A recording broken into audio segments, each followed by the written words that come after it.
The view from the 47th floor of the Lumiere restaurant was breathtaking, even by San Francisco standards. Below, the city shimmered in a sea of lights, each window and passing car a fragment of 1,000 lives being lived. But for Alexander Carter, none of it felt real anymore. He sat alone nursing a glass of Bordeaux that cost more than most people's rent, swirling it slowly in the crystal tumbler. Across from him, the other seat remained empty, just as it had for the past 6 years. At 39, Alexander had achieved what others only dreamed of. His company, Carter Tech, had become a titan in the tech world, its name synonymous with innovation and domination. Forbes ran features on him. Investors chased his signature. His net worth had recently passed the $12 billion mark, and yet he felt hollow. "Mr. Carter," a voice broke his thoughts. A waiter, polite and patient. "Would you like anything else this evening?" Alexander shook his head slightly. "Number, that'll be all." The waiter nodded and walked away, leaving him in silence once more. His phone vibrated on the table. Ethan Brooks. "Singapore deal closed. 9 digits. Time to celebrate, brother." Alexander read the message but didn't respond. Another deal. Another win. Another day where none of it meant anything. His thoughts wandered, as they always did in the quiet moments, to Maya. Her laughter. The way her eyes would crinkle at the corners when she smiled. The way she'd run her fingers through his hair when he was too deep in work. It had been 6 years since their divorce, but her absence still clung to him like a shadow. "You've made your choice, Alex," she'd said that last day. "Your company comes first. It always will." And she was right.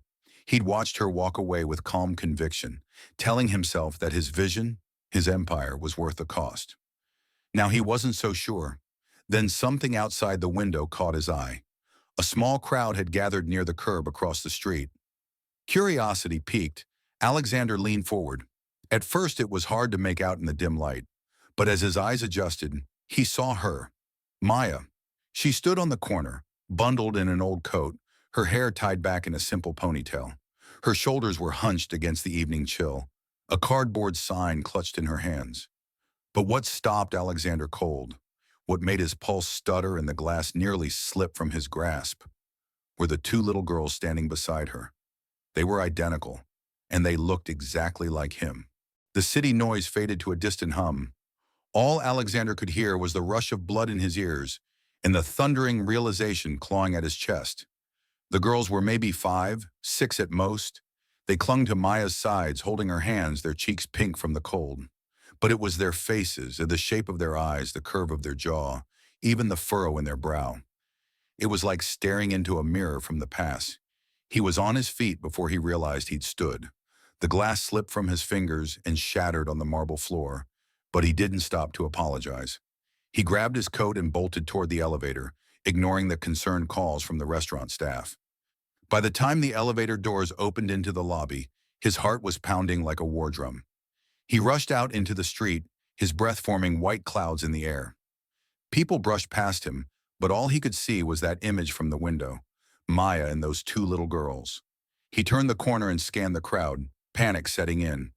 What if she was already gone? What if this moment, this impossible chance, had slipped away like everything else he'd let go? Then he saw her, half a block down, kneeling beside one of the girls, adjusting her coat. The other child stood beside her, holding a worn stuffed bear, her tiny face scrunched in concentration. "Maya!"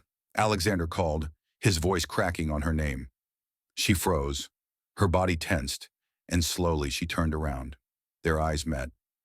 It had been years since he'd seen her up close, but there was no mistaking her. Her features were tired, thinner than he remembered, but the quiet strength in her gaze was unchanged. "Alex," she whispered, drawing the girls instinctively closer to her. Her voice trembled, but her grip on them was firm. The child with the bear stepped slightly in front of her sister, her chin raised in a small but unmistakable gesture of protection. One Alexander recognized instantly. He used to stand like that once upon a time, in the face of uncertainty. "Are you okay, Mommy?" the little girl asked, her eyes flicking warily to Alexander. "I'm fine, Lily," Maya replied gently, brushing the child's hair from her forehead. This is an old friend." Alexander couldn't take his eyes off them. "They're mine," he said softly. It wasn't a question. Maya's expression tightened. We should talk, not here. How old are they? He asked, barely able to keep his voice steady. 5. The math hit him like a truck. 5. They were born after the divorce. Born while he was signing papers, chasing expansion, closing international deals, never suspecting the life growing without his knowledge. Why didn't you tell me? His voice cracked with emotion. Mommy, I'm hungry. The quieter twin, Emma perhaps, said, tugging at Maya's coat. That simple, innocent phrase broke something in him. He had just come from a multi-course meal with a $400 bottle of wine, and his daughters were standing on a cold street corner, hungry. Come with me, Alexander said, his voice softer now, almost pleading. Please, all of you, just dinner. Maya hesitated. He could see the war in her eyes, pride and exhaustion battling against practicality. After a long pause, she nodded. Just dinner, she agreed quietly. That's all. They walked in silence just a few blocks from that street corner to a modest family diner tucked between an old bookstore and a laundromat. Alexander had instinctively started toward one of his usual upscale haunts, but the look Maya shot him, tired, warning, proud, made him stop mid-step and turn toward a place that felt more appropriate. Inside the diner, the booths were lined with worn red vinyl, and the scent of grilled cheese and black coffee hung thick in the air. It was warm at least, and the girl's eyes lit up at the sight of a dessert case full of pies. They slid into a booth by the window. Maya sat on one side with the girls tucked against her, while Alexander sat opposite them, unsure of where to rest his hands, unsure of how to even breathe. I'm Lily, the protective twin announced suddenly, breaking the silence with a clear, confident voice. I'm older. By 2 minutes, Maya added, offering a weary but fond smile. And I'm Emma, the other girl said softly, still holding her stuffed bear like it was a shield. Nice to meet you, Lily. Emma, Alexander said, his voice tight. I'm Alex. Emma tilted her head. You look like us. Maya tensed instantly. Alexander caught the signal and forced a small smile. Yeah, I get that a lot. Lily narrowed her eyes at him, suspicious in the way only a 5-year-old could be. Why were you calling Mommy's name? I used to know her a long time ago, he said, glancing briefly at Maya. We were friends. Emma leaned forward on her elbows. Are you rich? Emma, Maya gasped, her cheeks flushing. But Alexander laughed, genuinely, for the first time in what felt like years. I am, he answered, but that's not the most interesting thing about me. What is? Lily challenged, arms crossed. Alexander looked at both of them and paused. He could have said anything. His company, his degrees, the things that once defined him. But now, looking at these girls who bore his eyes, his nose, his unspoken legacy. I don't know yet, he admitted. Maybe you'll help me figure that out. For a moment, the tension lifted. The girls ordered spaghetti. Maya didn't even open the menu. Alexander watched as they dug into their meals with the voraciousness only children possess. He pushed his own food around, appetite long forgotten, his focus entirely on these tiny strangers who felt so familiar. They're good eaters, he said softly. Maya nodded. Growing girls. Do they go to school? Kindergarten. Public. Nearby. He wanted to ask more. Everything. What they liked. What scared them. Whether they slept with the lights on. Whether they knew how much he wished he'd known they existed. But the words tangled in his throat. After dinner, Alexander offered dessert, ice cream. The girls' eyes lit up in tandem. Give us 5 minutes, Maya said as the bowls were cleared. I'll take them to the fish tank by the entrance. He watched them walk away, small hands pressed against the glass, excited fingers pointing at colorful fish. When Maya returned, she slid back into the booth. Her expression was guarded, but not cold. Ask what you need to ask, she said. Alexander leaned forward, his hands clasped together. When did you find out you were pregnant? 2 weeks after the divorce. He flinched. You didn't think I deserved to know? Maya's eyes flared. I called 3 times. Your assistant said you were unavailable. Too busy for personal matters. His breath caught. I didn't get those messages. I believe you, she said quietly. Eventually, he leaned back, devastated by the truth. I could have been there. You were building an empire, Alex. You chose that, and I chose to protect them. They're mine, he whispered. and I've already lost 5 years. Maya looked away, her voice soft but firm. Then don't lose another one. Alexander arrived at Golden Gate Park an hour early the next morning. The fog still lingered above the tree line, and the chill clung to the air, but he hardly noticed. He was dressed more casually today, sweater, jeans, sneakers, yet he felt more exposed than ever before. He had barely slept. The night had been spent reading every article he could find on parenting, especially about twins. He'd canceled meetings, ignored Ethan's messages, and turned his phone face down on the table. For the first time in over a decade, Alexander Carter had put family before business. When he finally saw them, three silhouettes walking toward him down the gravel path, his breath caught. Maya walked with steady, cautious steps. The girls skipped ahead in matching pink jackets, their voices carrying on the breeze like tiny birdsong. "You came," he breathed. Maya gave him a look that was equal parts tired and hopeful. "I said we would." The girls approached, Emma bouncing excitedly on her toes while Lily hung back, watching, wary as ever. "Girls," Maya said, kneeling beside them, "this is Mr. Carter. He's going to spend some time with us today. You can call me Alec," he offered, crouching to their level. "Or just Alex." Emma tilted her head again, studying him. "Do you still have money?" "Emma," Maya scolded. "It's okay," Alexander chuckled. "Yes, I do. But that's not the most important thing about me." "Then what is?" Lily asked, her tone more serious. He paused. That same question had haunted him in the diner. "I'm still figuring that out," he said honestly. "Maybe you can help me." Lily stared at him for a long moment before giving the smallest nod. Emma smiled brightly. "Let's go to the boats," Emma exclaimed, pointing toward the lake. "Ice cream," Lily countered almost automatically. Maya gave him a look that said, "They never agree on anything." "Then we'll do both," Alexander declared, "and whatever else we have time for." The day unfolded in a blur of discovery. They rented a rowboat. Alexander awkwardly maneuvered the oars while the girls giggled and leaned over the edge to point at ducks. His designer sweater ended up soaked from splashes, but he didn't care. He hadn't laughed like this in years. They rode the carousel, Emma choosing a tiger, Lily opting for a horse. Alexander stood beside Maya, watching the girls spin past in a whirlwind of color and joy. "They're happy," he said quietly. "They're resilient," Maya replied. "Things haven't been easy, but they find joy wherever they can." He looked at her then, really looked. She carried the same beauty, but now it was sharpened by experience, softened by exhaustion, and strengthened by something unbreakable. "What happened, Maya?" he asked. "I thought you were working at that design firm." "I was.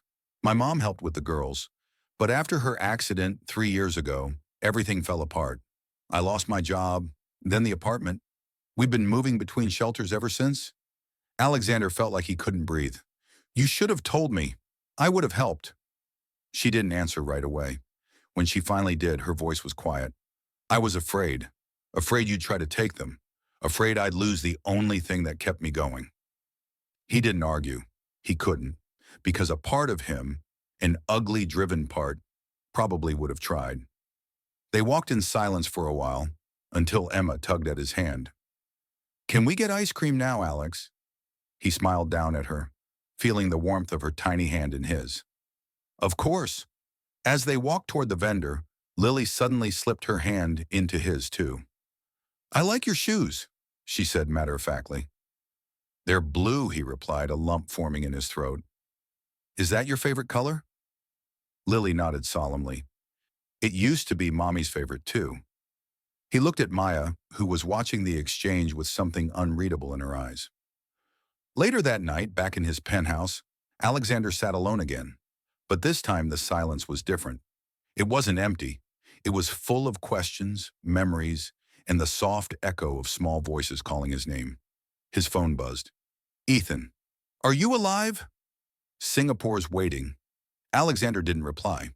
He opened his photos instead, ones he'd taken that afternoon of Emma covered in ice cream, Lily sticking out her tongue on the carousel, Maya smiling when she thought he wasn't looking. Then he made a decision. He picked up the phone and called Maya. "Is tomorrow still good?" he asked when she picked up. She hesitated. "Where?" "The Children's Museum.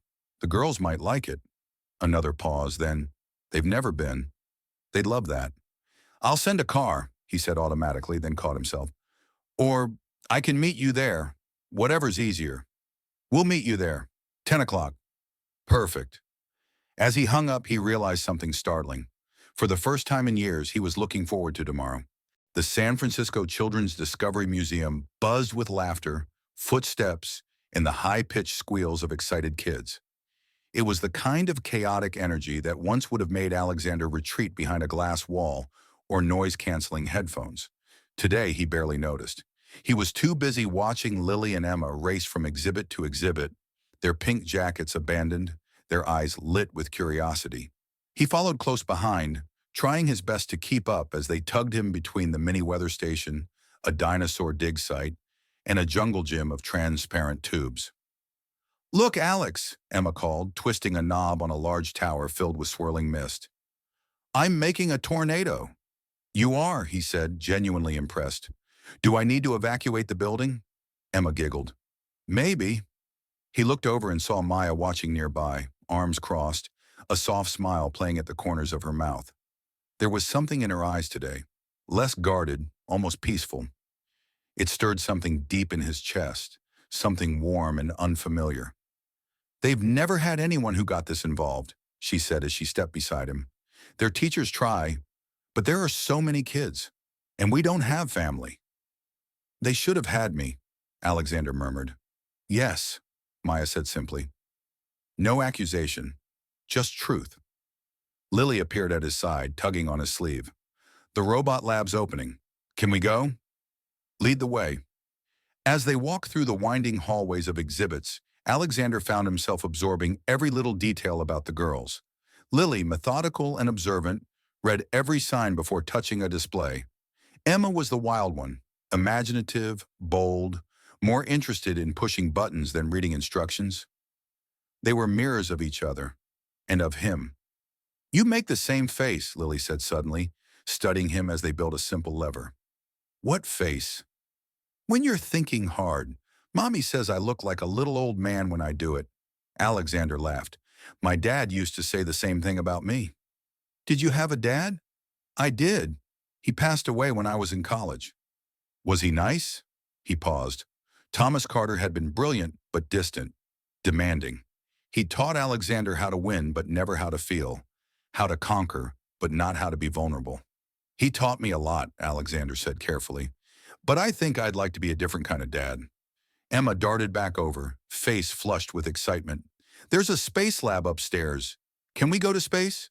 Of course, Alexander said, and it was the most natural answer in the world. So that evening, back in his penthouse, Alexander opened the manila envelope sitting on his desk, a DNA tissue, taken from napkins and straws Ethan had discreetly collected from the diner. Alexander hadn't asked him to do it, but of course, Ethan had. The paper felt heavier than it should have. He didn't want to look. He didn't need it, really. His heart already knew. Still, the businessman in him, the part trained to confirm, to verify, to protect, couldn't ignore it. Paternity probability, 99.9%. He didn't know if he felt relief, joy, or just the crushing weight of reality. They were his. He had daughters, and he had missed 5 years. His phone buzzed. Maya. School performance tomorrow at 1 p.m. Riverside Elementary. They asked if you could come. Alexander stared at the screen for a moment, then typed back, I'll be there. Immediately his phone rang. Ethan, you saw the results? His friend asked without preamble. I did. Good. That means we can finally handle this properly. I've drafted support agreements, set up a trust. I'm going to their school performance tomorrow, Alexander said, cutting him off. There was a pause. Alex, the Tokyo pitch is at 1 p.m. tomorrow. The board will be there. So will the investors. You're really going to skip that for a kindergarten play?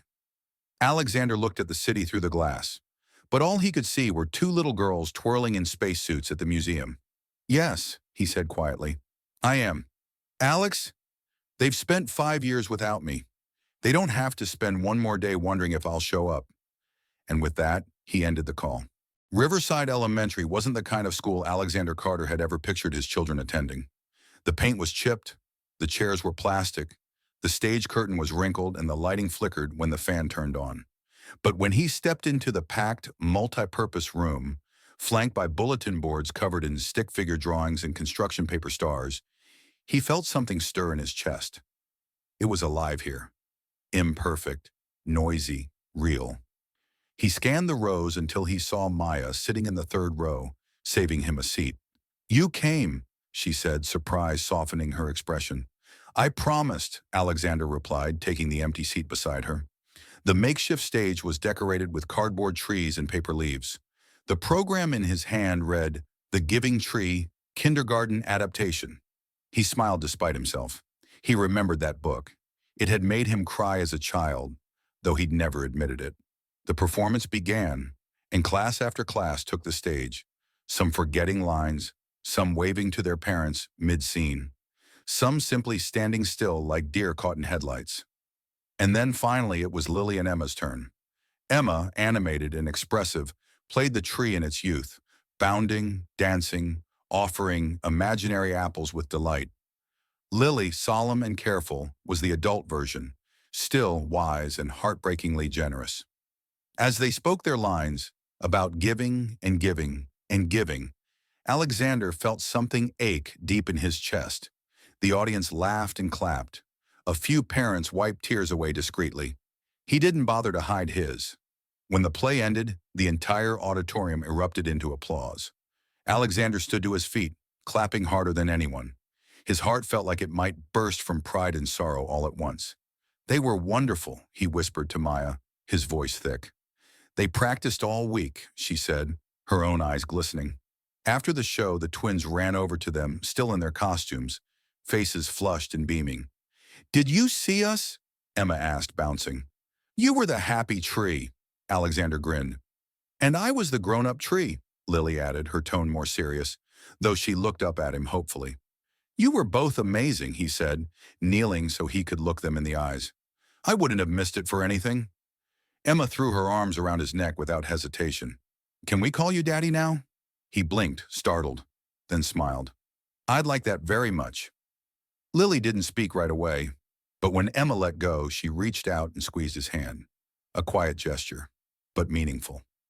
They walked outside into the warm afternoon sun, the girls twirling in their costumes, holding their handmade giving tree leaves. "Can we see where you live someday?" Emma asked as they reached the school gates. Alexander glanced at Maya, who gave him a nod. "Soon," she promised. "We'll take things one step at a time."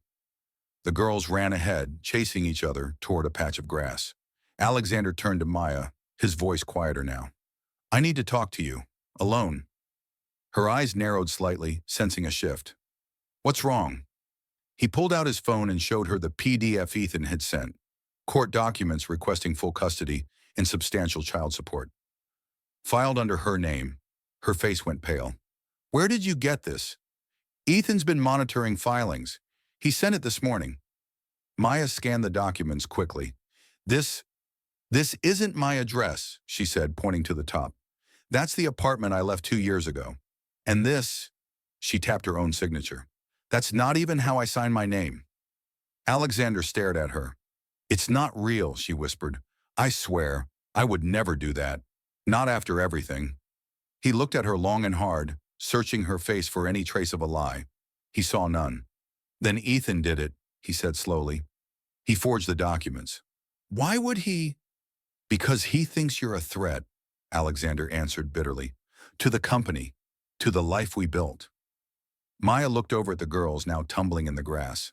"What are you going to do?" "I'm going to make it clear to everyone that this is my priority now." He nodded toward Lily and Emma. "This is my future." The next morning, the executive floor of Carter Tech was abuzz with unease. No one knew why Alexander Carter had called an emergency board meeting, but when the founder and face of the company summoned everyone without notice, people moved. Ethan Brooks sat at the head of the boardroom table, flanked by senior executives, arms folded, waiting. He hadn't heard from Alexander since the custody filing conversation, and he didn't like the silence. It wasn't like Alex to leave things hanging, unless something had shifted. Then the glass doors opened. Alexander entered in a simple navy suit, no tie, No laptop, just him, and a quiet authority that hadn't dimmed, only changed. "Thank you for coming on such short notice," he began, not sitting. "I know this is unusual." He glanced around the room. These were people who'd helped him build Carter Tech from a cramped garage office to a global empire. They were investors, leaders, visionaries, but they weren't family, and he had just rediscovered his. "Effective immediately," Alexander said, "I will be transitioning out of the role of CEO." A wave of shock rippled through the room. Several gasped. One CFO nearly dropped his pen. Ethan's head snapped up. "What are you talking about?" "I'm stepping into a new role, chairman of the board. I'll oversee vision and long-term strategy, but day-to-day operations?" He looked directly at Ethan. "Will be yours." "You can't be serious," Ethan said, standing. "You're the face of this company." "I've been its engine for 15 years, Alexander replied. "Now I'm a father. That title means more." Murmurs rose. One board member raised her hand, as if in disbelief. "Mr. Carter, this isn't just sudden. It's unprecedented." "I understand that, and I'll ensure the transition is smooth. But this is happening." His voice left no room for negotiation. After a few tense moments, Alexander addressed the room again. "Could I have a moment alone with Ethan?" The others filed out, casting glances over their shoulders like they were leaving the eye of a storm. When the doors shut, Alexander turned to his friend. "You forged those court documents," he said plainly. Ethan didn't deny it. "I protected you. You lied. I did what I had to do. You were spiraling, skipping billion-dollar meetings for school plays. What was I supposed to do?" "Trust me," Alexander snapped. "Believe that I know what I'm doing. You think 5-year-olds can wait? You think they'll pause their childhood while I figure out how to balance my life?" Ethan stepped forward, frustration simmering. "You've known these kids for 3 weeks. You're throwing away everything we built for a fantasy." Alexander's voice was calm but steely. "It's not a fantasy. It's the part of my life I didn't know I was missing. And I'm not throwing anything away. I'm building something better, something real. You'd really step back from all this? From power? From control?" Alexander smiled faintly. "I used to think success was about acquisitions and tech disruption. Now I know it's hearing a 5-year-old call me daddy." For the first time, Ethan's anger flickered into uncertainty. "And the company? You'll run it. I trust you. But if you ever go behind my back again..." Alexander didn't finish the sentence. He didn't need to. Ethan finally nodded, slowly. "Understood." 6 months later, Carter Tech had not only survived the transition, it had flourished. Ethan had proven himself a steady, capable CEO, while Alexander focused on high-level innovation and spent his evenings somewhere far more important. A Brooklyn brownstone, 3 blocks from Maya's apartment. That spring afternoon, he stood barefoot in the backyard, watching Lily and Emma shriek with laughter as they ran through a sprinkler. His white shirt was already soaked from joining them earlier. The girls didn't care. They begged him to do it again. Maya emerged from the kitchen, holding lemonade. "They're asking about summer swimming lessons." "I'll sign them up," Alexander replied, accepting a glass. She smiled. "The firm loved my design pitch. They want me to lead a full remodel." He grinned. "Told you they'd see it. You're brilliant." Their co-parenting had settled into a rhythm. Weekdays at Maya's, weekends at Alexander's, family dinners, dance recitals, science museums. Love, not conventional, but real. A car pulled into the driveway. The girls squealed. "Uncle Ethan!" they shouted in unison. Ethan climbed out, unusually dressed down, carrying a science kit under one arm and a container of slime in the other. "I promised Lily we'd build a volcano." Alexander exchanged a surprised look with Maya as Ethan was mobbed by twin hugs. The man who once feared their existence now showed up with educational toys and questionable slime recipes. Life had changed, for the better. A warm summer rain tapped gently against the windows of Alexander's home office. It was the kind of weather that made the city feel quieter, softer. Inside, the room was dimly lit, the overhead light off, just the glow of his laptop screen, and the ambient sound of raindrops on glass. He sat at his desk, reviewing Carter Tech's latest quarterly reports. The numbers were solid. better than anyone had projected. Under Ethan's leadership and with Alexander's strategic input as chairman, the company had not just stabilized, it had evolved. And yet, as he stared at the spreadsheets, the data began to blur. His thoughts drifted elsewhere, to Lily's drawing taped on his wall, to Emma's wild theory about how rain clouds were secretly hiding ice cream, and to the echo of little voices shouting, "Daddy, look at this!" over the weekend. A soft knock came at the door. "Come in," he called. Lily stepped into the room, her sketchbook clutched tight to her chest. Her cheeks were flushed, not from running but from something else, something unsure. "Can I talk to you?" she asked quietly. Alexander immediately set his laptop aside. "Always." She climbed onto his lap the way she had started doing more often in recent weeks. It still made his heart squeeze every single time. She opened her sketchbook. Inside was a drawing of 4 figures in front of a house. Lily, Emma, Maya, and him. "We were supposed to draw our families for class," she said, her eyes focused on the page. "But Liam said it wasn't a real family because you and Mommy don't live together." Alexander's jaw tightened. He kept his voice calm. "Families come in lots of shapes, Lily. What matters most is that we love each other." She nodded slowly, then hesitated. "But why don't you and Mommy live together? Don't you like her anymore?" The question caught him like a gust of wind, strong and unexpected. He'd thought about it, of course, quietly, carefully. Co-parenting had brought him and Maya closer, and there was a comfort in the rhythm they'd built. Friday night dinners, Sunday pancake mornings, spontaneous texts about the girl's new obsessions. But he hadn't let himself dwell on it. Not yet. Before he could answer, his phone buzzed. Ethan. Again. He silenced it, then looked back at Lily, whose eyes were waiting, searching. "I like your mommy very much," he said gently. "We're just taking time to figure things out." "Do you want to live with us?" she asked, voice smaller now.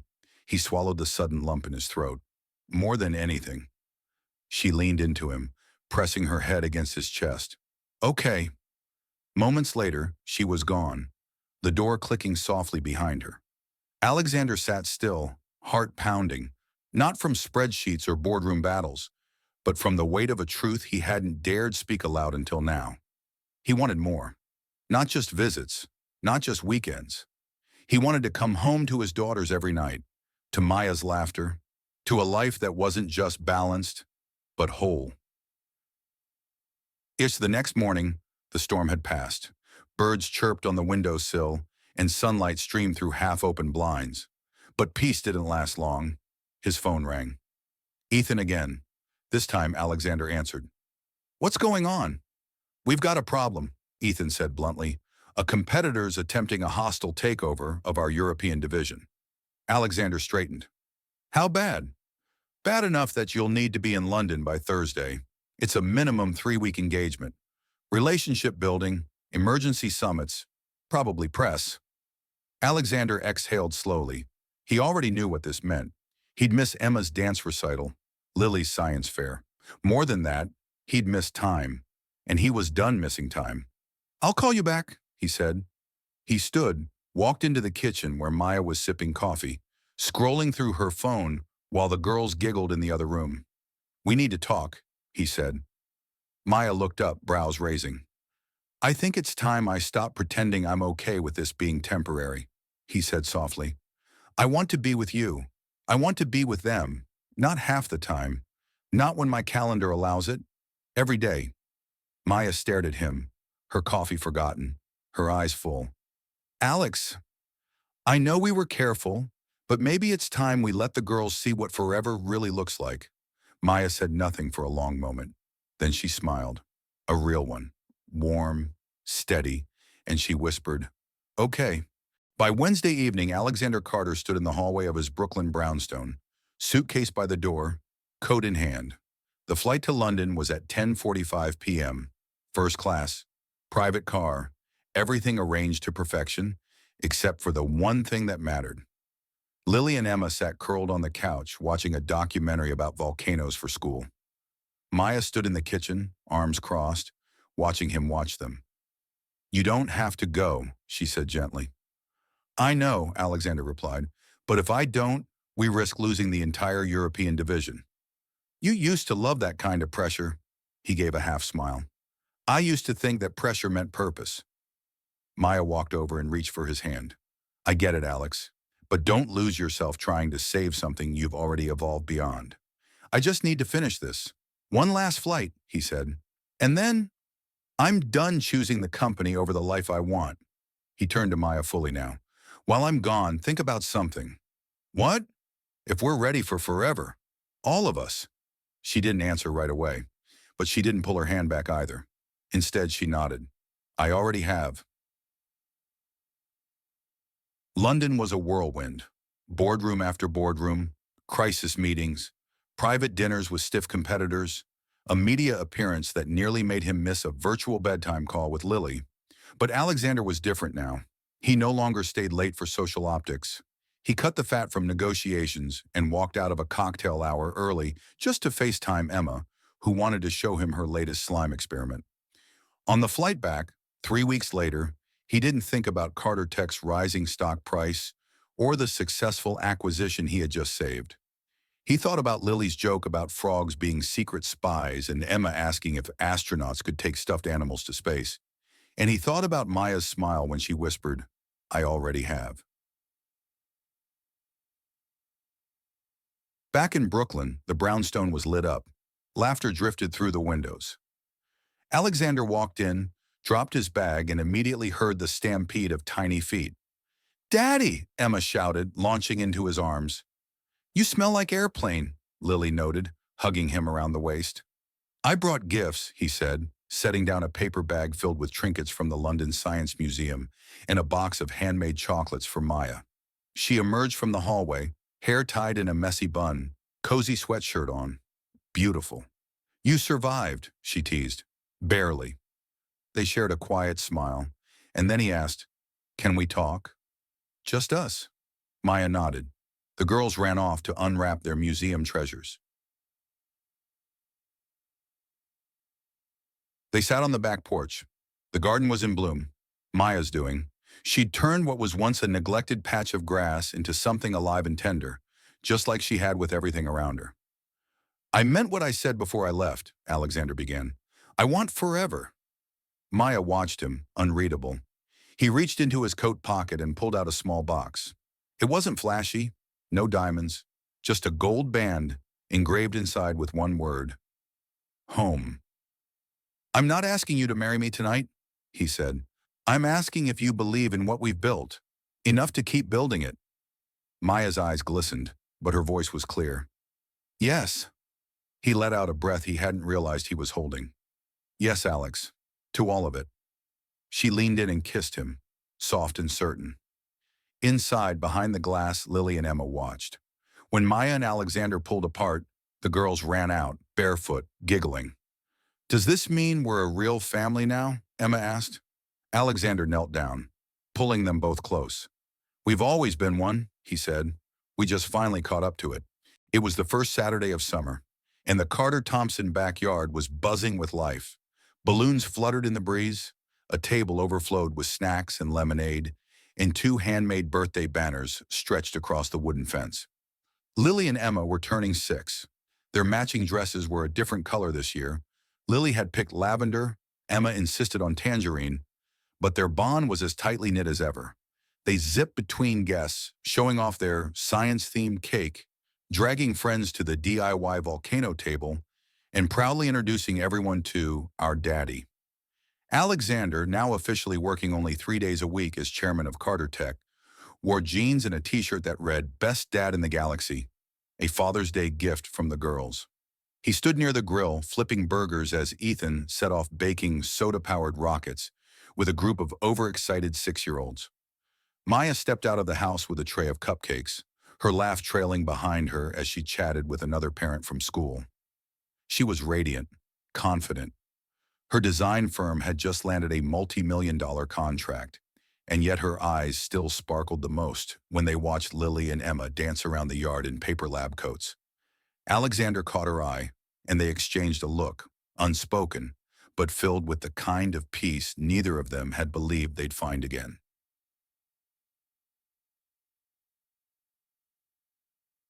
Later, as the sun dipped low behind the Brooklyn rooftops and the last of the party guests trickled out, Alexander and Maya sat on the back steps. Shoes kicked off, a quiet lull settling over the house. The girls were inside with Ethan, proudly showing him their new crystal-growing kits. Maya leaned her head on Alexander's shoulder. "I never thought we'd end up here," she said softly. "Neither did I," he replied. "But I think this is the best thing I've ever built." "Better than Carter Tech," he smiled. "By a mile." They were quiet for a moment, watching fireflies flicker at the edge of the garden. "Do you remember the night I saw you on that street corner?" he asked. Maya nodded slowly. "How could I forget?" "I thought I had everything that night," Alexander said. "But it turns out my whole world was standing on the sidewalk." She looked up at him. "You didn't save us, Alex. You showed up. That's what changed everything." He kissed her temple. "And I'll keep showing up. Every day. For you. For them." From inside, Lily's voice echoed out. "Daddy! Emma spilled slime on the dog again." Maya laughed. "So much for quiet." "Forever's not quiet," Alexander said, standing up and offering her his hand. "But it's ours." She took it. Together they walked back into the house where their future was waiting, messy, loud, imperfect, and absolutely perfect.